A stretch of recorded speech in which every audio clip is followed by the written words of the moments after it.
L'écho des campagnes. La série qui met en avant des agriculteurs, des entrepreneurs, des techniciens et des scientifiques qui travaillent avec passion à la transformation de l'agriculture française et à la transition agroécologique. Un podcast pensé et réalisé par Écosystème, entreprise qui accompagne les acteurs de l'agriculture vers la transition agroécologique. Bonjour à tous. Pour ce nouvel épisode de l'écho des campagnes, j'ai la chance d'être accueilli à Montpellier à Célestalab, un laboratoire d'analyse de sol qui a été créé par Xavier Salducci. Bonjour Xavier. Bonjour Mathieu. Qui a été rejoint ensuite par Thibaut Desplanches. Bonjour Thibaut. Salut Mathieu. Alors pourquoi parler d'analyse de sol, de laboratoire d'analyse dans un podcast qui est consacré à la transition agroécologique ?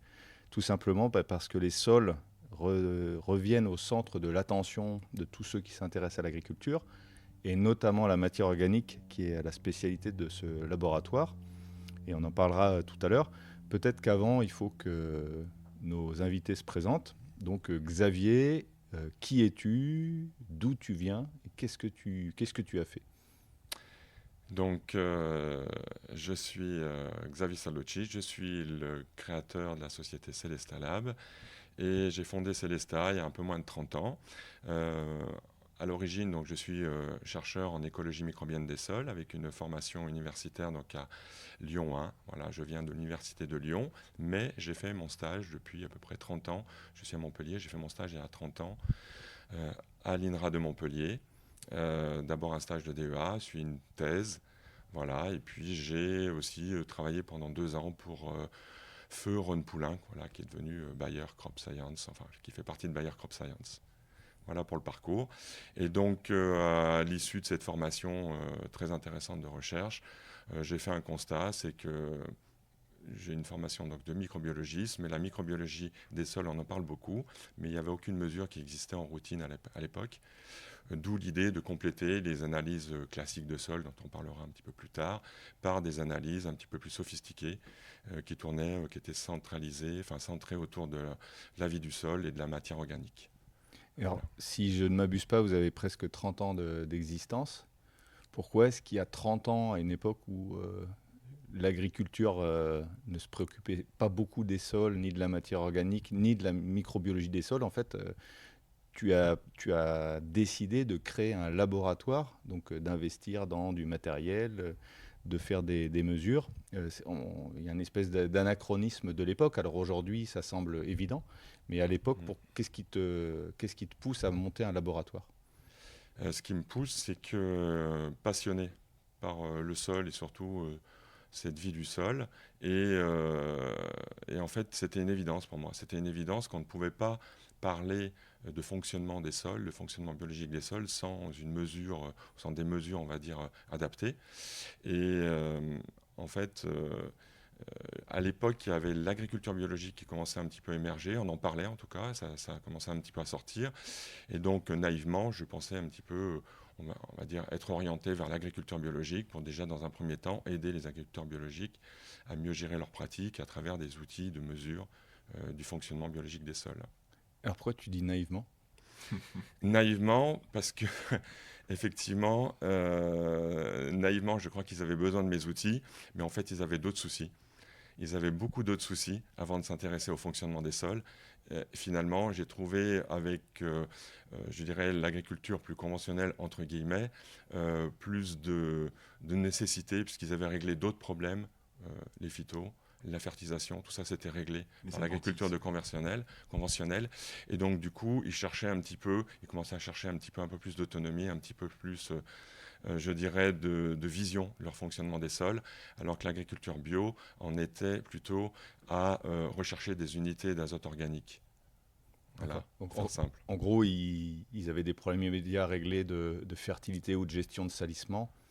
Et puis, avant de pouvoir s'attaquer un petit peu à une vision plus globale de la fertilité du sol, c'est ça ? Oui, à la fois plus globale, mais je dirais plus pointue. C'est-à-dire qu'en fait, le sol, jusqu'à pas très longtemps, le sol était un support. Et donc, du coup, on ramène des éléments minéraux et ça nourrissait la plante, entre guillemets. Voilà. Donc ça, c'était le direct. Ça fonctionnait en conventionnel. Et le bio, pour moi, avait copié un petit peu cette attitude en substituant aux minéraux des formes organiques. Mais on restait sur un modèle conventionnels dans le mode, dans le modèle, dans les méthodes. Simplement, on substituait du minéral par de l'organique, point barre. Alors là, il faut peut-être faire un petit focus sur l'analyse de sol, parce qu'on parle de minéral, on parle d'organique. Pourquoi est-ce qu'on a besoin d'analyser les sols en agriculture et c'est quoi la différence entre ce que tu appelles le minéral et l'organique? Alors, pour faire simple, une plante se nourrit essentiellement d'éléments minéraux. Donc les éléments minéraux, c'est des éléments qui sont disponibles immédiatement, qui vont être, on parle du potassium, on parle de l'azote nitrique, l'azote de forme ammoniacale. Voilà, c'est des éléments qui sont solubles dans l'eau, disponibles rapidement pour la plante. Et la plante, le sol, dans ces cas-là, ne sert que de fixation temporaire à travers la CEC ou à travers simplement un stockage. Donc la CEC, il ne faut pas que tu pardon. nous perdes, mais c'est une capacité d'échange cationique, peu importe. La capacité à fixer des éléments minéraux. De réservoir d'éléments pour la plante. Voilà. Okay. Donc en gros, le sol, quand on parle de sol support, c'est un sol qui va stocker des éléments, le rendre disponible pour la culture, et là-dedans, la biologie du sol n'intervient pas. Voilà. Donc, on peut s'en passer, on peut très bien faire pousser des plantes sans biologie dans le sol. Alors ça, c'est, on va dire, la vision classique et puis ancienne, 20e siècle, on va dire 19e, 20e siècle. Et dans ce cas-là, les analyses de sol vont chercher à faire l'analyse des profils minéraux du sol pour voir si les plantes peuvent trouver leurs besoins dedans et éventuellement le compléter avec des engrais minéraux. Alors, dans le grand public, on parle d'engrais chimiques, c'est pas tout à fait. Voilà. Et donc, toi, tu as ramené, il y a une trentaine d'années, une vision plus organique du sol. Et donc maintenant, tu nous as parlé du minéral. L'organique, ça fonctionne comment alors? Non, du coup, l'organique, alors pour définir simplement l'organique, ça va être les mêmes éléments qu'on a trouvés tout seuls dans le sol, sauf qu'ils vont être liés à du carbone. Voilà. Et donc, du coup, ils vont nécessiter, pour être disponibles pour la plante, il va falloir que l'activité biologique, que l'action biologique sépare ces éléments minéraux, cet azote, ce phosphore, ce soufre, le sépare d'un élément carboné. Et du coup, ça demande de l'activité, de l'action biologique. Et donc, ça demande un sol actif, donc non seulement vivant, mais actif, voilà, pour pouvoir mettre à disposition de la plante des éléments dont elle va pouvoir se servir. Donc, en gros, ce que tu es en train de nous dire, tu nous casses notre vision poétique du sol vivant avec les petites bêtes, etc. Donc, cette activité biologique, elle a tout simplement pour rôle, si on s'intéresse à ce rôle, à cette vision organique et minérale, de décomposer en fait des molécules organiques et carbonées pour pouvoir mettre des éléments simples à disposition des plantes. Alors ça, c'est la vision fonctionnelle, opérationnelle de l'agriculteur. Moi, en tant que biologiste, ce qui m'intéresse, c'est pourquoi elle va aller couper une liaison carbone et azote. Ce n'est pas pour récupérer l'azote, puisqu'il y a accès d'azote dans le sol pour la biomasse microbienne, pour la vie du sol. Par contre, ce qu'elle va chercher, c'est de l'énergie. Et ça, on l'a complètement oublié. Alors c'est peut-être le moment, quand on parle d'énergie, je vois Thibaut qui est en train de faire des bonds sur sa chaise. Donc le moment d'introduire Thibaut Desplanches. Et donc je vais te poser la même question, et puis après tu vas pouvoir nous parler d'énergie, énergiquement. Super. Donc Thibaut, présente-toi, qui tu es, qu'est-ce que tu fais aujourd'hui à Célestat Lab? Je suis Thibaut Desplanches, je suis le directeur général de Célestat Lab depuis près de 2 ans maintenant. Et je suis rentré en stage à Célestat il y a à peu près 10 ans, suite à une rencontre de Xavier sur un salon viticole, pendant lequel on a parlé pendant plusieurs heures d'énergie, de matière organique. Je l'avais trouvé passionnant. Et puis les planètes se sont alignées et voilà, on est parti pour faire de grandes choses ensemble. Moi à la base j'étais passionné de vin, je voulais faire œnologue. Et je me suis rendu compte au fur et à mesure qu'on ne pouvait pas faire du bon vin sans des bons raisins, et on ne pouvait pas faire du bon raisin sans avoir un bon sol. Et j'ai eu la chance de tomber aussi sur des professeurs passionnés qui m'ont beaucoup enseigné sur les sols. Et du coup, j'avais envie, dès la sortie de l'agro, de me plonger à fond dans ce domaine des sols. Et cette rencontre avec Xavier a été décisive dans cette transformation. Et depuis, voilà, je suis à fond sur les sols. J'ai gardé ce lien, évidemment, avec la viticulture, avec l'œnologie. Mais à Célestat Lab, on travaille sur toutes les cultures, de la grande culture, de la vitie, de l'arbo, du maraîchage, même sur des espaces verts, des terrains sportifs. Voilà. On peut faire dans la même semaine de la lavande, de la jonquille, du maraîchage et puis de la grande culture dans la plaine de la Beauce. Et c'est ça qui est passionnant, cette grande diversité et cette vision assez globale de tous les systèmes de culture. Alors avant de parler un petit peu justement de ces analyses de sol, est-ce qu'elles ont de spécifique? Et puis de parler un peu de votre place dans le paysage des laboratoires d'analyse de sol aujourd'hui. On parlait tout à l'heure de matière organique qui est en fait un espèce de réservoir de futurs éléments minéraux ou d'éléments minéraux potentiels. Et puis Xavier a lâché le mot d'énergie. Explique-nous pourquoi est-ce que de la matière organique c'est de l'énergie? Ouais, t'as bien vu que je sautillais sur ma chaise, effectivement. Je dis souvent que pour l'agriculteur, la matière organique, elle n'est utile chimiquement que lorsqu'elle est détruite. Xavier l'a bien dit, détruire la matière organique, c'est ce qu'on appelle l'activité biologique. Donc la destruction de la matière organique, la digestion, la minéralisation, ce sont des synonymes.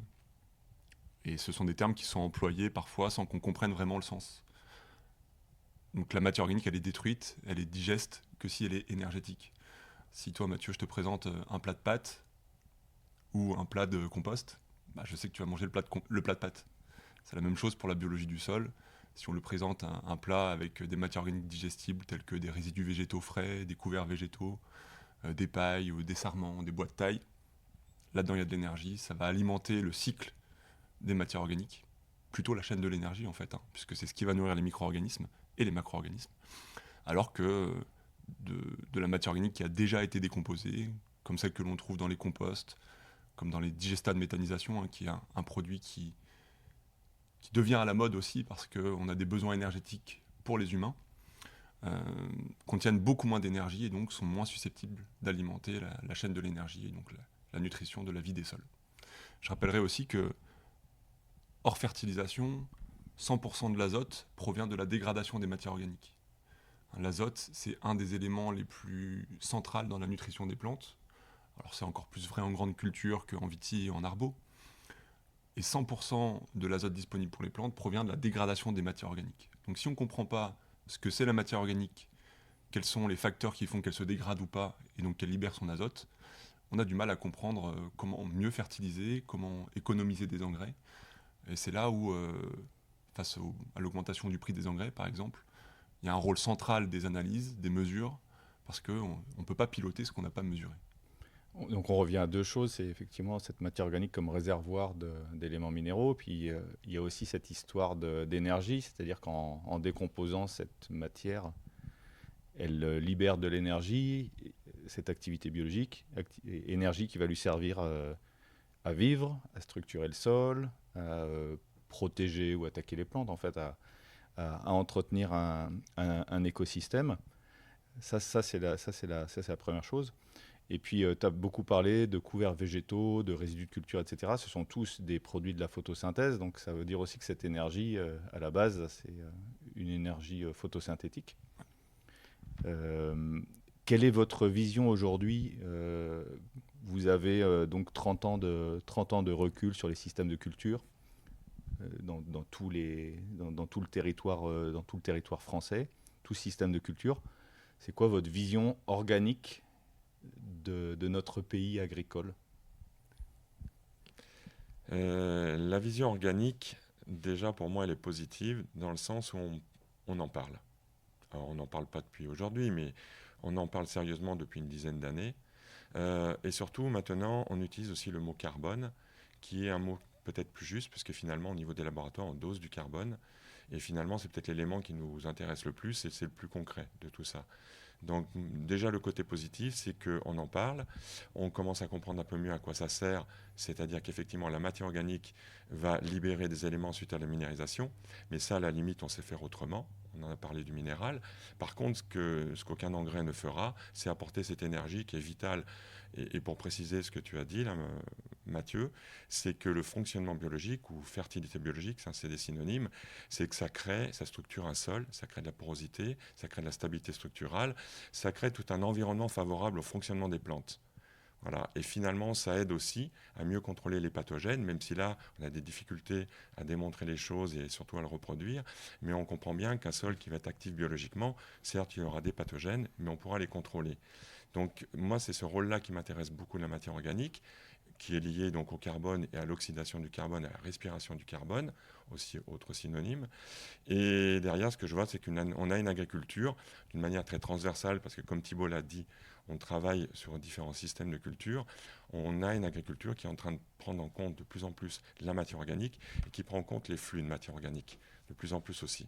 Donc on parlera peut-être de stockage, mais ce qui nous intéresse beaucoup, et moi en tant que biologiste, c'est cette partie qui est consommée. Voilà, je préfère le terme consommer que dégradé, mais consommer. Voilà, c'est un investissement. Et investir dans la matière organique, investir dans le fonctionnement biologique, c'est investir dans la durabilité des systèmes, en commençant par la base, qui est l'enracinement et le stockage. On parle de stockage de carbone, mais stockage d'eau. Le stockage d'eau est lié à la microporosité, qui est liée à l'activité biologique aussi. Donc voilà, donc il y a une grosse convergence, une convergence assez importante d'intérêts, on va dire, de fonctions agronomiques qui vont être recouverts et récupérés par une bonne gestion des matières organiques au sens large. Ouais, pour rebondir sur ce que vient de dire Xavier, en fait la matière organique c'est à la fois un engrais et un améliorateur d'engrais. C'est un engrais parce que ça contient tous les atomes nécessaires à la nutrition d'une autre plante, mais c'est aussi un améliorateur d'engrais dans le sens où ça crée les bonnes conditions de la disponibilité de ces atomes, par la structuration du sol, par la création de la porosité, par le déplacement finalement des petites particules d'un endroit à un autre, en particulier parce que la vie se concentre dans la zone rhizosphérique, c'est là où il y a le plus de matière organique facile à manger. La zone rhizosphérique, c'est la zone proximale des racines, parce que tout simplement les racines, elles exudent du carbone très facile à digérer, et donc la majeure partie de la microbiologie se concentre dans cette zone-là. Et donc ce rôle central des matières organiques peut être synthétisé par le rôle d'engrais et d'améliorateur d'engrais. Donc ce rôle d'engrais avait été compris depuis très longtemps, Xavier l'a parlé avec l'émergence de l'agriculture biologique il y a 30 ans. Mais ce rôle d'améliorateur d'engrais prend une place absolument déterminante parce que on se rend compte que la biologie fait un travail qui n'est pas reproductible mécaniquement. C'est-à-dire faire un foisonnement aussi précis, aussi micrométrique, qui peut être réalisé par des macro-organismes comme des micro-organismes, on ne sait pas le faire avec une charrue, on ne sait pas le faire avec un rotovator, on ne sait le faire qu'en stimulant l'activité biologique du sol. Très bien. Il y a Xavier aussi a abordé un sujet de flux, donc de dégradation ou de consommation. C'est vrai qu'aujourd'hui, on a une vision et qui est poussée aussi par les inquiétudes liées au changement climatique. Et il y a de grands espoirs dans le stockage et la séquestration du dioxyde de carbone, qui est donc la forme minérale du carbone, qui est un gaz, et qui est capable d'être transformé en matière organique par la photosynthèse. Et donc il y a de gros espoirs qui reposent sur l'agriculture pour venir stocker cette matière organique. Et puis vous nous dites qu'en fait la fertilité, elle est liée à la dégradation de cette matière organique.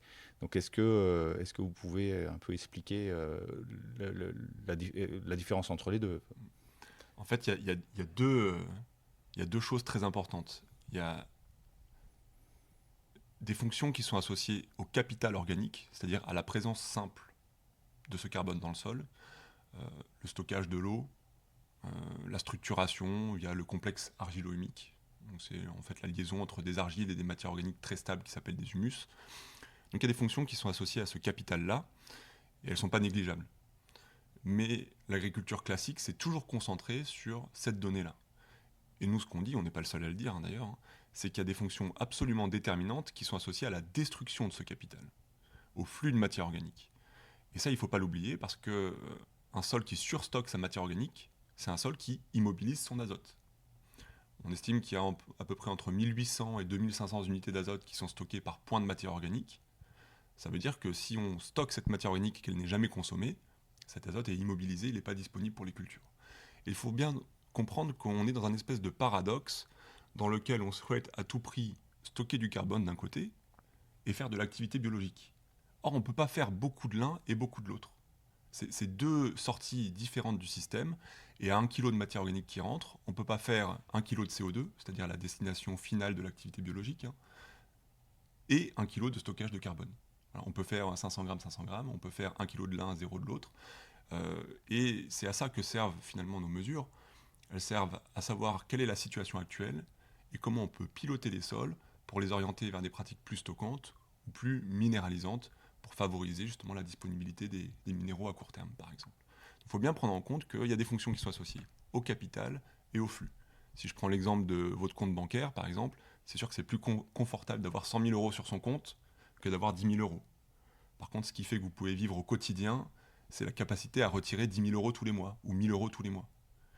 Si ce capital il est bloqué sur une assurance vie que vous n'avez pas le droit de toucher pendant 10 ans, vous n'avez pas de quoi vivre tous les jours. Donc c'est un peu cette métaphore-là qu'on peut utiliser dans les sols. Le capital organique, c'est important, ça apporte de la résilience face à l'aléa climatique, ça apporte de la résilience face à la sécheresse, face parfois à des manques de minéraux. Mais ce qui apporte vraiment la fertilité à court terme, c'est l'activité biologique. Et on revient là au travail qu'avait fait Xavier sur les 30 dernières années. C'est-à-dire que pour être en capacité de différencier un capital d'un flux, il faut revenir en fait à une des spécificités que tu as développées. Alors il me semble que vous étiez deux à en parler. Il y avait Yves Rodi à l'époque et puis toi et Célestalab, qui étaient en fait d'arriver dans des analyses à discriminer des types de matières organiques. Est-ce que tu peux nous en dire un peu plus ? Oui, tout à fait. En fait, c'était le point de départ de Célestalab, de l'analyse. C'était au travers de mon cursus, j'ai croisé des personnes, vraiment des chercheurs hyper intéressants, qui avaient développé, comme beaucoup de chercheurs, tout un tas de méthodes. J'ai vite compris l'intérêt de méthodes qui permettaient de disséquer la matière organique. Voilà, donc avant le démarrage de Célestalab, on dosait la matière organique totale et l'azote total et on faisait un rapport global entre le carbone et l'azote. La fertilité biologique s'arrêtait à ça. Et ensuite, on a pu, nous, en fait, intégrer des outils qui permettent de disséquer la matière organique, donc du fractionnement de la matière organique pour séparer de la matière organique plutôt rapidement minéralisable de la matière organique stable. Ensuite, décomposer là-dedans, si vous regardez la partie vivante de la matière organique, celle qui est apte à transformer le capital justement ou la matière en transition. Et puis regarder aussi ce qui peut partir vraiment dans le très actif, le très facilement minéralisable à l'échelle de quelques mois. Et tout ça pour revenir effectivement, on a besoin le constat au bout de, on va dire 30 ans, c'est qu'on a besoin de tout pour faire un monde, donc de tout pour faire un sol. Et il y a besoin d'un équilibre dans un sol. Il faut un capital, mais le capital n'est rien si on n'a pas un rendement, on va dire des fluides, un petit peu sur une partie un peu plus labile de la matière organique, qui n'est rien si on n'a pas des compartiments transformateurs, donc cette vie du sol qui va transformer cette matière organique et la rendre disponible d'une part pour la plante et transformer l'environnement. C'est-à-dire quand on transforme la matière organique, ça donne aussi de l'énergie pour transformer l'environnement. Voilà. Et puis ensuite, il y a le côté fertilisant, c'est-à-dire la teneur en azote disponible. Ça, c'est un point clé aussi. On peut carrément la mesurer aussi en laboratoire, non plus l'estimer par des modèles, mais mesurer directement quelle est la partie disponible. Voilà, donc les outils que l'on a développés servent à disséquer cette matière organique en ces différents points. Et donc, on répond plus seulement à la question est-ce que j'ai assez de matière organique dans mon sol, mais finalement, est-ce que j'ai assez un petit peu de tous ces compartiments? Est-ce qu'ils sont en équilibre? Est-ce que ça fonctionne? Donc, on répond plus à des questions de fonctionnement.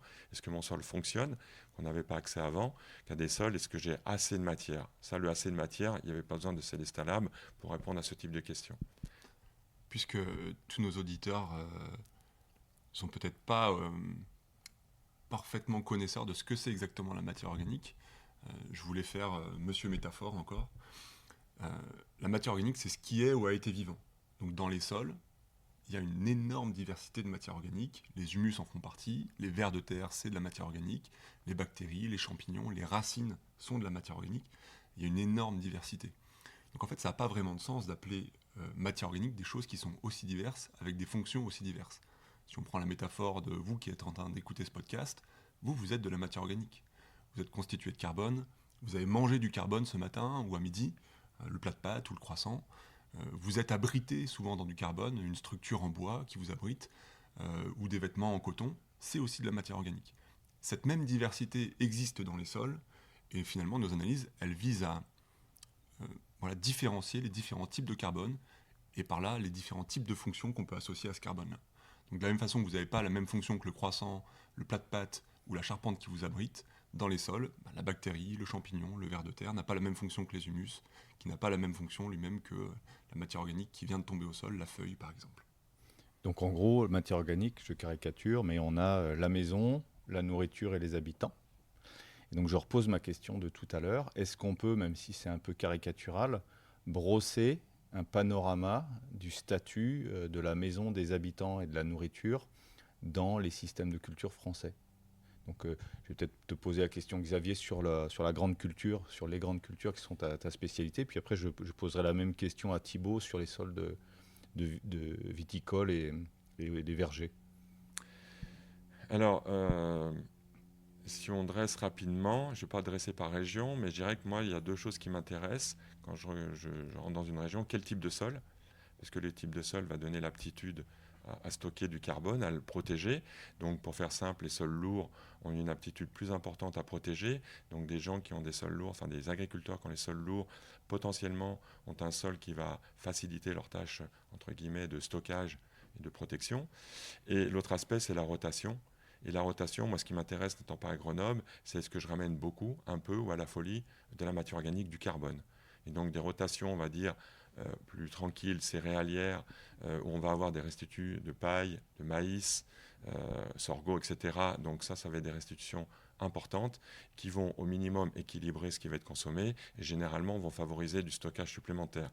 Donc ma vision un petit peu, si je reviens au niveau de la France, je vais regarder un petit peu les zones qui vont produire, qui vont être plutôt céréaliers, plutôt, on va dire, traditionnels dans leur rotation, qui vont laisser les résidus en place sans renforcement et qui vont éventuellement le compléter par des intercultures, voire par des apports organiques. On sait qu'on va avoir un état organique qui va être tout à fait correct, satisfaisant, d'autant plus s'ils sont des sols un petit peu lourds avec un peu des argiles qui vont les aider à stocker, à protéger. Et puis après, quand on est sur des pratiques où inversement, on a tendance à exporter alors peu de céréales dans la rotation, des cultures plus industrielles, des cultures plus agressives pour le sol avec peu de restitution de matière organique, ou si on va vers de la culture légumière, entre guillemets plein champ, où là on a peu de résidus, parfois on exporte tout.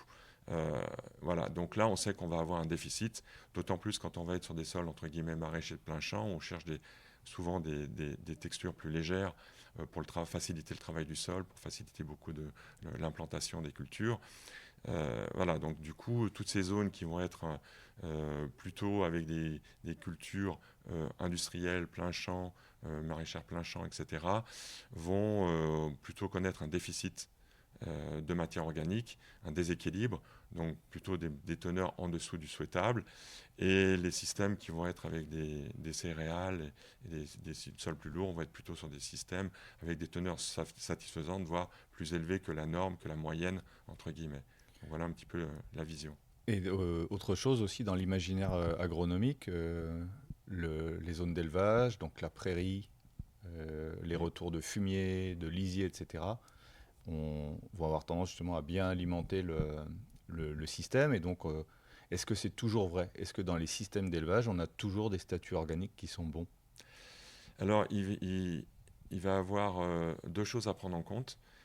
Est-ce qu'il y a des importations? Parce que souvent dans le système d'élevage, si on a une meilleure statut organique des sols, c'est que souvent on a une partie de la nourriture de l'élevage qui vient de l'extérieur et finalement on apporte de la matière organique de l'extérieur. Donc on va produire de la prairie, de la céréale qui sont favorables au sol sur place et derrière on va en plus rapporter des matières externes. Donc finalement on déplace de la matière d'ailleurs, de la paille, pour commencer par la litière, on va chercher de la paille ailleurs parfois.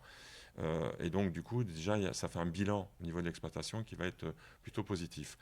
Il y aura quand même aussi un bémol, c'est sur la redistribution de ces matières organiques, parce qu'on sort les pailles d'un champ, qui est parfois un petit peu loin de la zone de l'exploitation, et l'éleveur ne va pas toujours avoir le temps, la possibilité de revenir dans le même champ, de rapporter cet équivalent matière organique. Et donc on peut avoir des zones qui sont très favorisées avec des teneurs bien au-delà de la norme. Donc ça c'est vrai que c'est une signature des sols d'éleveurs, surtout s'il y a de la prairie temporaire, plutôt temporaire de longue durée qui intervient.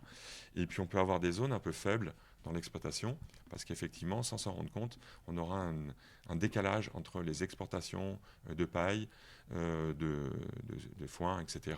et les réimportations derrière. Parce que la parcelle est un peu loin, parce que le moment où on veut épandre, c'est un peu humide, on rentre pendant la parcelle, etc. Donc je ne dirais pas que c'est systématique. Globalement, les sols d'élevage, où il y a de l'élevage, on a effectivement un statut organique, biologique qui est supérieur, mais il y a quand même, quand on zoome un petit peu, il y a quand même des choses qui sont un petit peu perfectibles, ou en tout cas, il y a un petit peu un déplacement de matière qui pose question pour d'autres zones. On trouve fréquemment un gradient, ce que disait Xavier, qui part des meilleurs sols autour de l'exploitation et puis qui se dégrade au fur et à mesure qu'on s'éloigne, parce qu'évidemment, trimballer le fumier, ça veut dire trimballer de l'eau. C'est pénible à épandre, donc on se concentre en général, par facilité, autour de la bâtiment, zone plus facile d'accès. Mais ce que dit Xavier, c'est super important. Nous, on compare des sols qui sont comparables. C'est-à-dire qu'au sein du référentiel national, on a un peu plus de 70 000 échantillons en base de données. Les sols de prairie, c'est sûr qu'ils sont dans le haut du panier. Par contre, on compare des sols de prairie à d'autres sols de prairie. Et c'est là où c'est intéressant, c'est que ça nous permet d'identifier des prairies qui sont productives, de certaines prairies qui peuvent être un peu à l'abandon. Et là-dedans, on voit souvent, pas forcément des problèmes au niveau organobiologique, mais parfois des problèmes de physique, de structure, des problèmes acido-basiques. On a oublié, ou on n'a pas cholé parce qu'on pensait que, par exemple, ça pouvait s'entretenir tout seul. Et donc, il ne faut pas oublier tous ces aspects-là. La fertilité d'un sol, ça s'appuie sur 4 grands piliers: physique, acido-basique, organobiologique et minéral. Si on en oublie un des 4, le sol finit par se dégrader. Alors donc, avant que je te pose la question sur la vitie, c'est le moment de faire une petite incise. C'est vrai que souvent, on part d'un présupposé idéologique. J'ai des prairies, donc en fait, mon sol va bien. Je fais de l'agriculture biologique, donc mon sol va bien. Je fais de l'agriculture de conservation, je ne touche pas à mes sols, donc mon sol va bien. Ouais. Et en fait, la clé, c'est que le laboratoire, il porte un regard objectif, parce qu'en fait, il fait des analyses qui sont objectives, et ça permet en fait d'avoir un tableau de bord et de piloter. Ouais, moi, j'adore la réalité froide des chiffres. C'est vraiment passionnant de se dire... je suis toujours excité, on voit une analyse agriculture de conservation depuis 30 ans, on se dit ça va tourner du feu de Dieu, machin, puis finalement... on se rend compte qu'il y a des problèmes. Ça peut être des problèmes de structure, ça peut être des...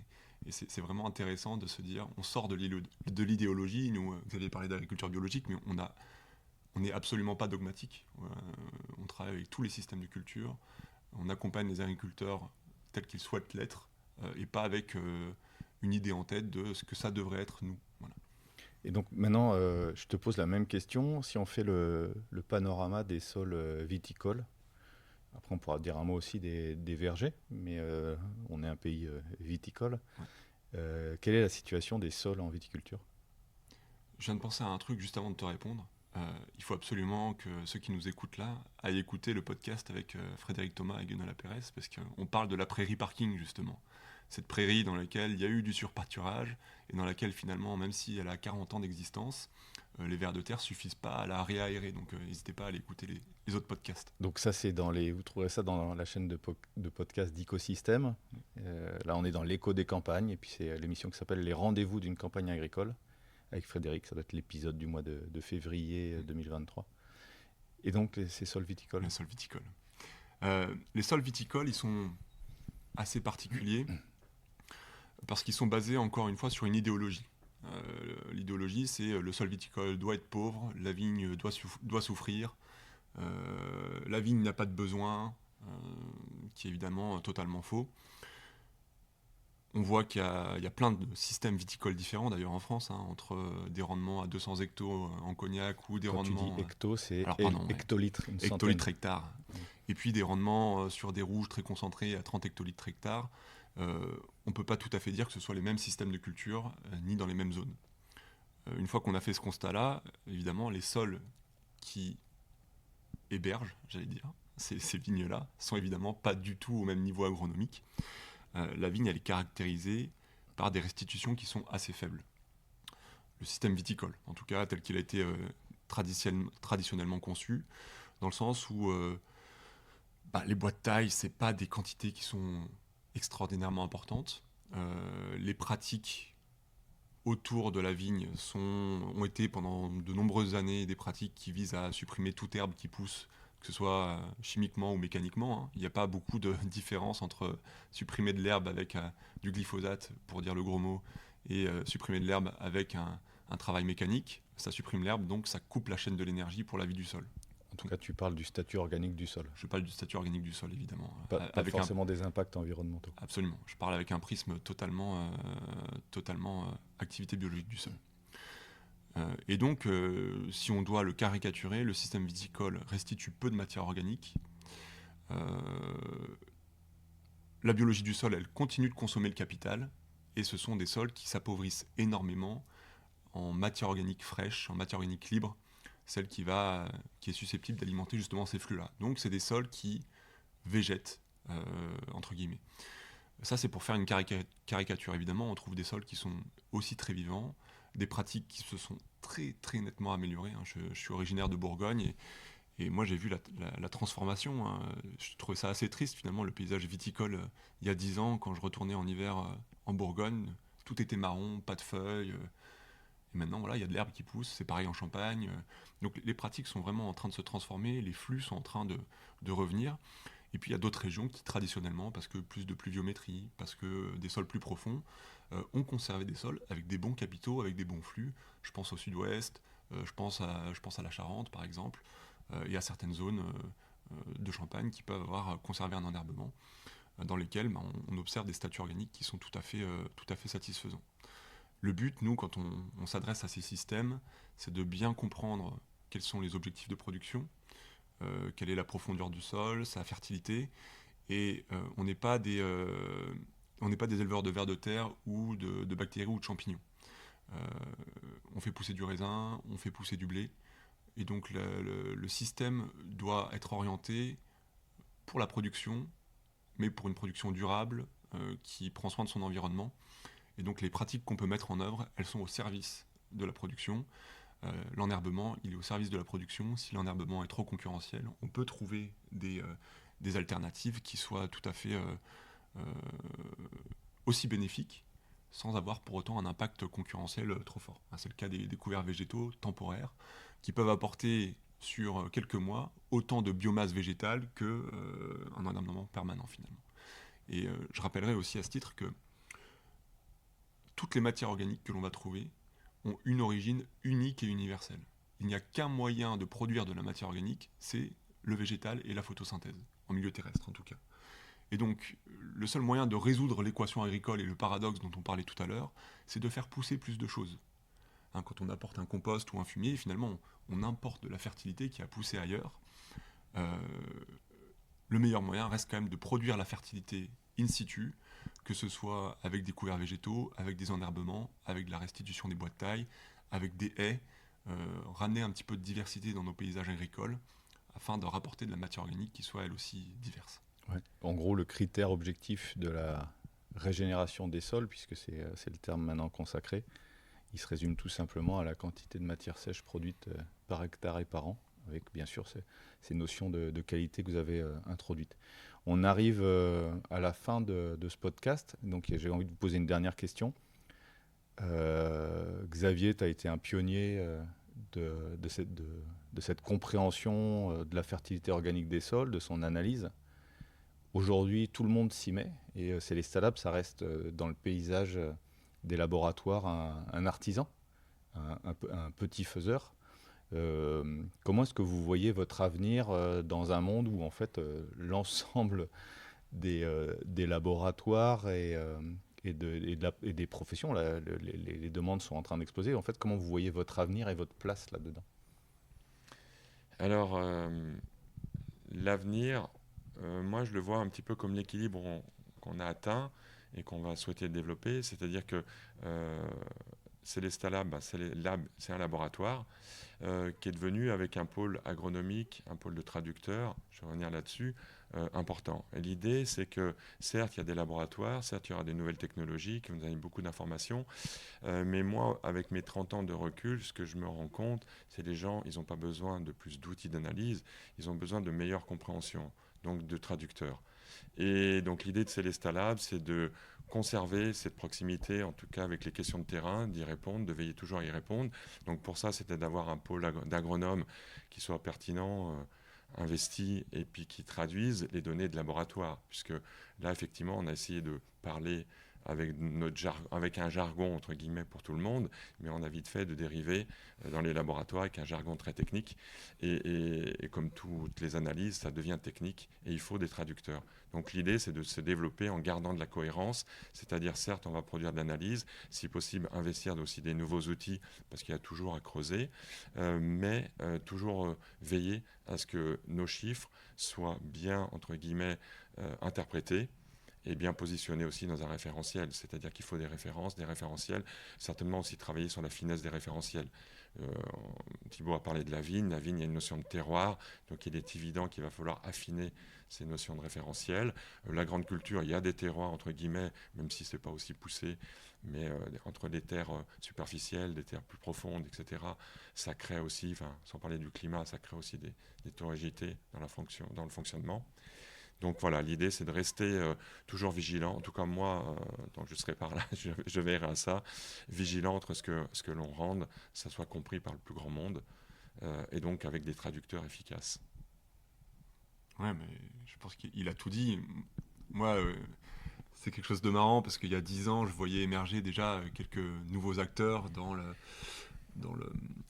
monde de l'analyse biologique des sols, et puis j'arrivais jeune et inquiet auprès de Xavier en lui disant « Oh, regarde, il y en a un nouveau, machin », et puis lui arrivait stable dans ses bottes en disant « Mais c'est tant mieux, franchement, plus on est de partenaires, plus on rit, ça pousse le marché dans le bon sens, ça amène plus de compréhension. » Donc là-dessus, je pense que c'est une très très bonne chose que de gros laboratoires se mettent aussi. Ça donne une force de frappe plus importante, ça donne de la légitimité au travail qu'on a construit depuis 30 ans. Et puis ça enlève rien à nos forces qui sont les mêmes depuis le début, c'est-à-dire le rôle de traducteur qu'a donné Xavier, notre référentiel qui est probablement le plus gros en France à l'heure actuelle, et la capacité de vraiment comprendre la signature de l'exploitant et de l'accompagner au mieux dans le pilotage de ce sol et de ces matières organiques. Eh bien, merci à tous les deux. Merci Xavier. Merci Mathieu.